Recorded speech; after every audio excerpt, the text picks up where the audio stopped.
रचना का एक्सरसाइज 8.3 का 13 का एक प्रश्न कहता है यदि किसी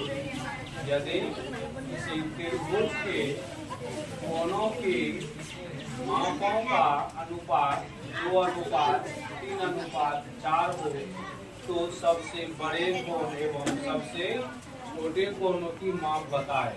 सवाल में दिया गया है यदि किसी त्रिभुज के कोणों का अनुपात 2:3:4 के रूप में हो तो उस त्रिभुज के सबसे बड़े कोण और सबसे छोटे कोणों की माप बताइए। मान लिए हैं सॉल्यूशन में ABC एक त्रिभुज है जिसमें कोण A बराबर अनुपात को x के रूप में माने हैं।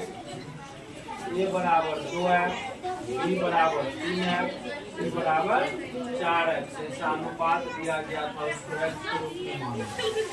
अब देखिए चूंकि त्रिभुज के कोण योग गुणधर्म से हम लोग जानते हैं त्रिभुज के तीनों अंतः कोणों का योग 180 डिग्री होता है।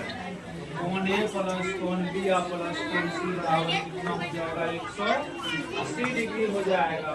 A का मान 2x लिखे हैं, B का मान 3x और C का मान 4x लिखे हैं। सबको जोड़ेंगे 3 और 2 5 और 5 और 4 9x हो गया। 9 गुना में लिखेंगे तो आधा में 70 दिए 20 डिग्री हो जाएगा। 18 20 डिग्री। x का मान आपका 20 हो गया।